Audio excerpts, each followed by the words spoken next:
Hai guys, balik lagi di Vloggerpedia bareng gue Adi. Dan kali ini gue nggak akan ngomongin soal film Marvel maupun DC, melainkan film John Wick. Kira-kira ada fakta menarik apa aja ya soal film yang dibintangi oleh Keanu Reeves ini? Nah, kalau kalian penasaran dengan fakta-fakta menarik seputar film John Wick, maka gue sarankan bagi kalian jangan kemana-mana guys, karena gue akan membahasnya sesaat lagi, hanya ada di Vloggerpedia.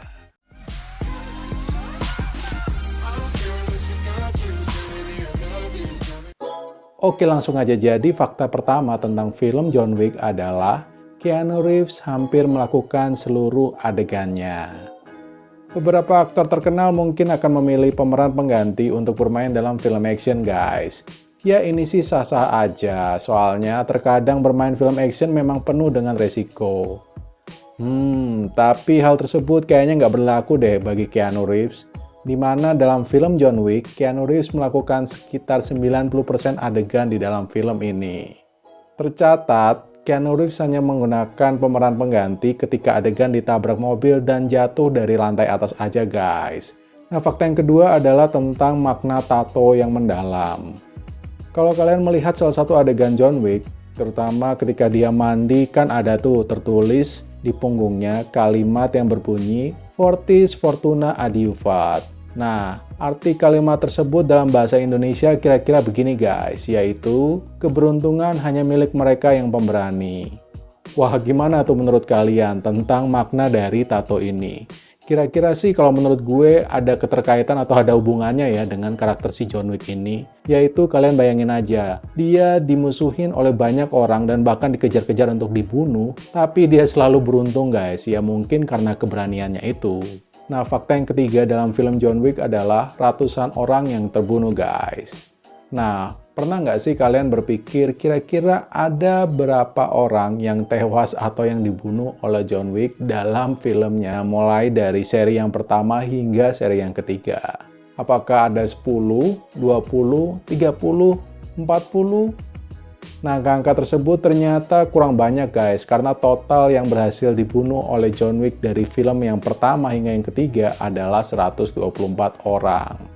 Nah, fakta berikut ini atau fakta yang keempat cukup menarik, yaitu ada cameo dari kalangan atlet. Oke, kali ini gue mungkin akan membahas film John Wick yang ketiga, yang dimana kalau kalian menonton filmnya, kan ada salah satu adegan tuh dimana ketika John Wick melarikan diri dari kejaran musuh yang mencoba membunuhnya, dan dia waktu itu pergi ke sebuah perpustakaan. Di dalam perpustakaan tersebut, kalau teman-teman ingat, kan ada tuh salah satu karakter yang berperawakan tinggi, besar, dan juga berwajah mengerikan. Nah, tahukah kalian bahwa karakter pria yang berperawakan tinggi besar tersebut adalah atlet NBA profesional guys, yang bernama Boban Marjanovic. Ya, untuk itu kita semua nggak heran ya kalau dia tinggi banget di dalam film tersebut dan bahkan seperti raksasa. Nah, fakta yang berikut ini nggak kalah unik guys, yaitu tentang rahasia gimana sih si Keanu Reeves itu bisa dekat dengan anjing-anjing yang tampil dalam setiap filmnya. Nah, jadi kalau kalian udah nonton film John Wick, terutama film yang pertama, tentu kalian udah nggak asing kan dengan anjing berjenis ras Beagle, di mana yang dinamakan atau bernama Daisy. Nah, anjing bernama Daisy ini awalnya itu nggak terlalu dekat sama Keanu Reeves guys. Dan untuk itu, sutradara kemudian para kru film mencari cara gimana sih caranya supaya si anjing ini mau deket sama Keanu Reeves. Nah, akhirnya para kru dan juga sutradara ini kepikiran untuk menyemprotkan parfum yang beraroma daging ke tubuh si Keanu Reeves ini. Nah, fakta berikutnya atau fakta yang keenam adalah soal umurnya si John Wick. Pernah nggak kalian kepikiran kalau nonton film John Wick dan menebak kira-kira karakter John Wick ini umurnya berapa ya?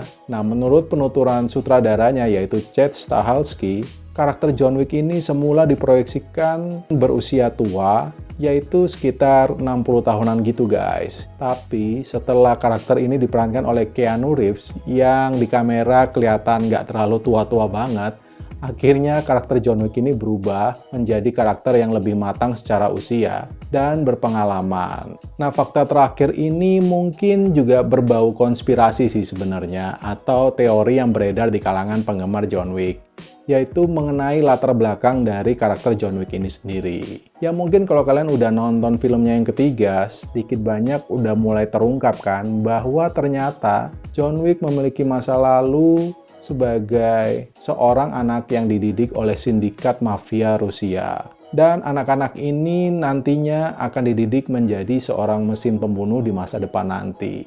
Ya kurang lebih itu gambaran yang sedikit terungkap di film John Wick yang ketiga. Nah, tapi ada teori konspirasi yang beredar terutama di kalangan penggemar John Wick, yaitu sebenarnya John Wick ini masa lalunya berasal dari kalangan militer. Nah, teori konspirasi ini mulai beredar karena dalam salah satu adegan diperlihatkan John Wick melihat jam tangannya dengan posisi menghadap ke dalam. Nah, salah satu alasan kenapa tentara biasanya cenderung menggunakan jam tangan yang menghadap ke dalam adalah supaya ketika mereka bertempur di siang hari, maka posisi mereka tidak diketahui oleh musuh. Ya, kalian tahu sendiri kan, kalau kaca dari jam tangan itu biasanya memantulkan sinar. Dan kalau misalnya si tentara ini sedang bersembunyi dan mengintai musuh, dan dia melihat jam tangannya, maka secara nggak langsung pantulan sinar matahari akan membongkar keberadaan dari si tentara yang sedang bersembunyi tersebut, guys. Nah, itu tadi beberapa hal atau beberapa fakta menarik seputar film John Wick. Seperti biasa, gue ada pertanyaan nih buat kalian. Dan pertanyaan gue mungkin akan berkaitan ke poin yang terakhir tadi. Yaitu menurut kalian sendiri, John Wick ini memiliki latar belakang yang seperti apa sih? Apakah dia memang memiliki latar belakang dari kalangan pembunuh bayaran yang dididik sejak kecil? Ataukah sebenarnya John Wick ini memiliki latar belakang seorang militer? Nah, seperti biasa, kalian bisa menuliskan jawaban kalian di kolom komentar di bawah. Dan seperti biasa juga, kalau kalian suka dengan konten gua, maka kalian bisa memberikan like dan juga subscribe. Dan kalau kalian merasa konten gua ini bermanfaat, maka kalian bisa share ke sosial media kalian atau ke teman-teman kalian. Oke, gue rasa itu dulu guys. Gue Adi dari Vloggerpedia. Undur diri dulu, tetap semangat buat kalian, dan peace out.